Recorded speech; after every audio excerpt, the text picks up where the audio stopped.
What's going on, everybody? It's your boy Tank-N-Spank, and I'm coming at you with another video. And as you can see, this is the Final Fantasy 16 discussion. So hopefully we're going to get this recorded properly this time. We're going to see. I'm not going to take up too much time because I just want to jump right into this. Alright, so Final Fantasy 16, the story of Clive and his little brother Joshua. What do I think about Final Fantasy 16? Honestly, guys, I did not particularly care for Final Fantasy 16. I know it's crazy, right? I don't know. It just kind of let me down. I want to get into the things I liked, the things I didn't like about the game. This is kind of off the cuff. I've been trying to record it through via script and all that good stuff, but it ain't been saving, ain't been uploading. So we're just going to try this one off the rip. So what do we have with Final Fantasy 16? We have a mainline Final Fantasy game, obviously, where Yoshi P, one of my favorite game directors, has stepped in, and he kind of helmed the whole process of this game's story and world. And I was very excited whenever I heard Yoshi was taking over the reins of this game, because I'm a huge Yoshi P fan. I've been a fan of Final Fantasy 14 and for a while. For a very, very long period of time, it was probably my favorite game. It's the only thing I lived, breathed, and slept on. Not slept on because I was on it all the time. Honestly, I was not getting enough sleep because I was playing it so much. Unfortunately, Yoshi P dropped the ball with this one. I knew he could make a good story, as we've seen from Shadowbringers and Endwalkers, especially them two. To me, those are some of the best Final Fantasy stories, and they go hand in hand in my mind because they tell a very, very solid kind of wrap up for 14.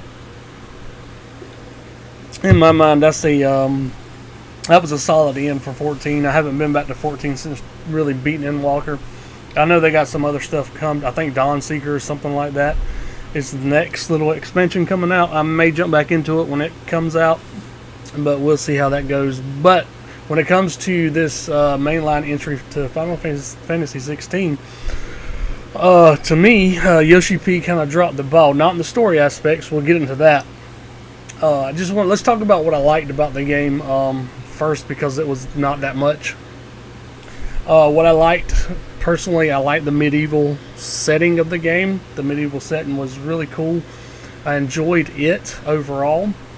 I enjoyed the dark tones of the overall story. There's a lot of loss, a lot of violence, a lot of just dirt up in this bitch, you know what I'm saying? I enjoyed Clive. He was a really good character. Overall, I think he was a strong character. I enjoyed his trials and tribulations throughout the game. It had one of my favorite side characters, Jill. Jill is a character that becomes kind of a pseudo party member, kind of not. We're going to talk about that. Throughout the game, Jill was my favorite kind of side character. I would love to see more with her. I would love more access to her throughout the game, but you don't really get that too much in this game. And I love the music. The music was stellar. Soken would come back for the music if you play 14. Soken is the music designer for 14. And he come out for 16, and he come out swinging. He knocked the music out of the park. The music in this game is 10 out of 10. He really sells the vibe of this game, sells the tone of this game.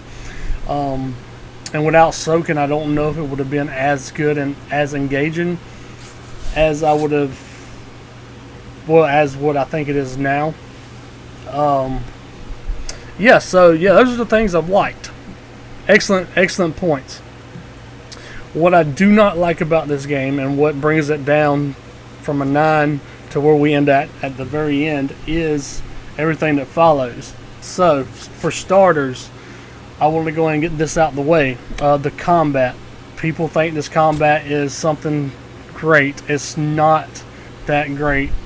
The combat is designed by the guy who done the Devil May Cry combat systems, and I believe he done Dragon's Dogma. I do not know his name, but those are two of the titles I know he's worked on. And yeah, he did not come out swinging at all. What he designed here was a very bare bones hack and slash combat system. It was more hollow than the new God of War titles, more hollow than the Horizon titles, more hollow than a Souls title. It was just all flash and no substance. That's just the easiest way for me to say it. It gets boring and repetitious very, very quickly. There's not much variation to the combat. You basically have your face buttons and a magic, and one of them is pretty much assigned to a magic button that you cannot get rid of, and it does potato damage. I do not see the point in that magic button. You should be able to switch it out for another skill, for one of your skill lines, for your icon skill lines. It was just boring, guys. I haven't been this bored with combat since was it Star Ocean, Integrity, and Faithless. If that tells you anything, that's how boring this combat was to me. It was always a pleasure to look at, but it just boiled down to smash, smash, smash, wait on a cooldown, hit your cooldown, smash, smash, smash, smash. Maybe dodge, maybe parry. Which I will say, the parry system to me is really cool. I would like to see this parry system implemented in more games, because I like the fact where you can clash, quote unquote. If you time your attack correctly, you can actually just straight up just parry by attacking. It's really dope. I enjoyed that. And then of course you get the Legend of Zelda slowdown time, and you get to hit some fucking easy attacks for bonus damage. Overall, the combat was really lackluster and bare bones. Not much under the hood. You couldn't really have like real combos, not like in Devil May Cry. Devil May Cry had more complexities to it than what you have at 16. It's almost like Yoshi P and the people at Square Enix told the combat designer, "Hey, give us Devil May Cry combat, but I need you to strip away any of that complexity and just basically let a blind monkey be able to pick up this fucking game and mash a button and win," because that's what it boiled down to. But they did want you to keep the devil trigger because that's really cool and flashy, and it fits that overall Sony kind of cinematic vibe they've been pushing here in these last couple of console cycles. Because you do get like a devil trigger, quote unquote, where you can kind of halfway prime into your icon ability, which is Ifrit. Ifrit is your icon. If you think of icons, they're basically summons that you see in other Final Fantasy games, like Shiva, Bahamut, fucking Odin, you know, those guys, Phoenix. And you can kind of half prime into like a half transformation when you hit that devil trigger. It's cool. You do more damage. It's basically by the numbers for this type of game they set up here. I'm not going to talk too much more about combat because it's nothing to write home about. What else we got that brings it down? The cutscenes, the over reliance on cutscenes. I'm not opposed to a cutscene heavy game. I love David Cage games. I love Supermassive games. And they are pretty much full of cutscenes. But when you pick up one of those games, a David Cage game or a Supermassive game, you know going in full well that you're going in for a story-driven, just straight-up movie-based game. And what you got here in 16 is you got 75% of this game is just spent watching a movie. And honestly, I could have been okay with this. I would have been okay with this if the other like 20-some-odd% was actually fun and engaging. And that wasn't the case, because with the combat being as boring as it was, I was hoping, okay, the combat's not getting me there. What about the questing? So when you're not watching these cutscenes, you're going around in these fucking quests, and you're just doing these monotonous MMO style fucking quests over and over again. None of them are worth doing. All there is for world building. That's it. I feel like there's a lot better way to world build than make me do fetch quests and kill quests. That's kind of really redundant, especially when you already got a boring combat system that you don't really want to engage with. And yeah, it was just not fun to even quest or even run around this world. I figured maybe that would be fun. Maybe I could bide my time and run around, explore the world. I didn't find very many reasons to go off that beaten path to actually explore these environments. Some of them get kind of big, which props to that because they are pretty. They're really very, very pretty to look at. Graphically, this game it looks good. By 2023 standards, I would say it looks passable. It's passable. It gets a check mark. It's not like pushing the boundaries of what graphics are. I think we're already at that precipice where we're not seeing very much deviations in graphics right now, and I don't think 16 is like this next level kind of graphical game, but it don't look bad. I have no issue with the graphics, so it was always fun to run around these worlds, which the world itself is one of those things that I did enjoy. I enjoyed learning about the world. It's got really good lore to this world. It's got a lot of things going right for the world and world lore. It's very interesting. The different houses and kingdoms are all really well written and really well presented. Like the presentation of this game is, bar none, is beautiful as far as presentation, but it just felt like your only goal was to push from this cutscene to this cutscene. Now let me get to this cutscene. Let me get to this cutscene. It's basically like watching an anime, and you're like on that ride, and then you hit like 3 weeks of filler, and that's what all this game was a bunch of filler to get you to the next main arc of the game. And it's sad that this happened in a mainline Final Fantasy game. I don't understand why they went in this direction. Why would you pull so far away from a solid blueprint with combat that Final Fantasy VII Remake set? I felt like you could have built off that combat and made a nice hybrid between your action and your turn-based, just like they were doing, but you could have made it your own. You stripped away all of your party members. I mean, you got Sid and Jill to stay with you here and there, but they drop it in and out. Also, Sid in this game, he's a goat. He's the best rendition of Sid, although I feel like he's just named Sid because they want to keep that little Easter egg, because he seems like one of the most different Sids, unless you count Cindy from 15. I mean, it is what it is. But he's a badass, 100% badass. I loved him. Every minute he was in the game, he stole the scenes. What else, man? Like, I just don't understand why they would strip that control of your camaraderie of like a party away.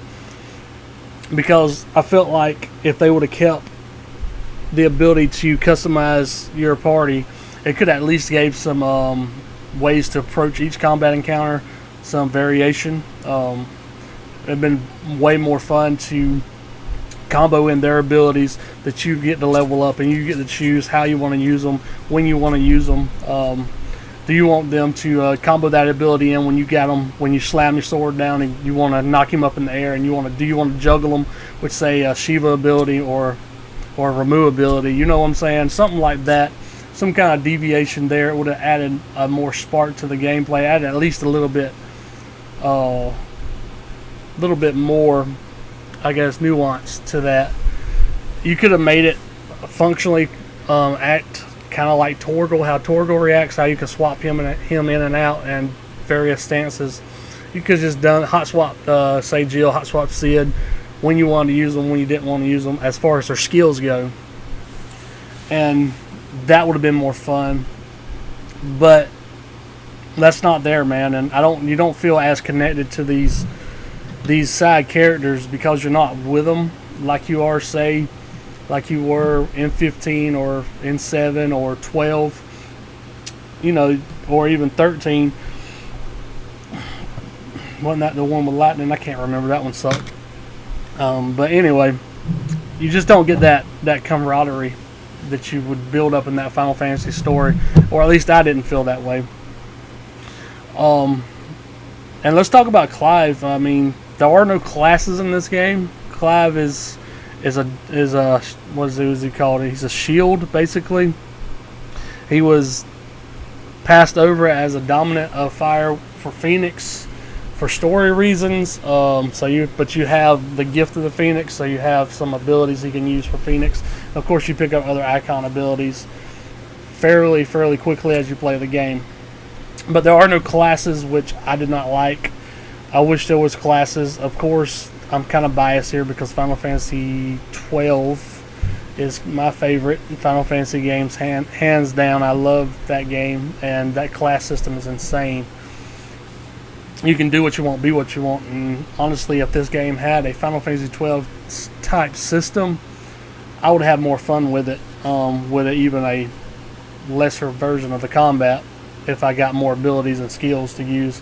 It didn't feel like I was playing an MMO while I'm waiting on them to come off cooldown. So, yeah, there are no classes. The itemization is just complete shit. Basically, you got some accessories, you got some rings, I think some necklaces, but they just give small incremental changes, or they just have like some cooldown reductions for different things. There's a crafting system. God only knows why there's a crafting system. You can make these really elaborate looking boss weapons that look really cool. And when I first discovered it, it was when I beat Gruda. She's one of the first icons you take down. Has a really cool looking fucking sword, and I thought, oh dude, this is gonna be badass. So I crafted this bitch, and it wasn't 15 minutes later, a store was selling a much stronger baseline sword than a boss fucking weapon. That kind of needed to be balanced out. It got a little bit better later on in the game, but it didn't get much better. You ended up pretty much getting this one best in slot weapon if you did the blacksmith quest, and that was it.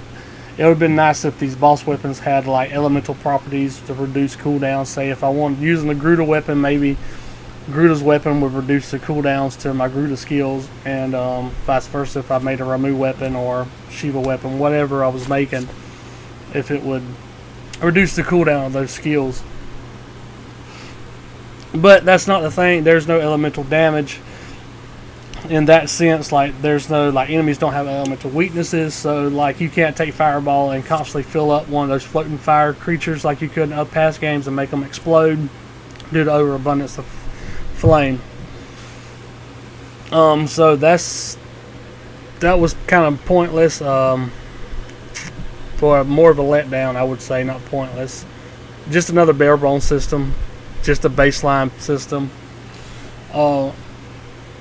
Again, not really going to touch more on itemization because it's very, very bare bones and lackluster.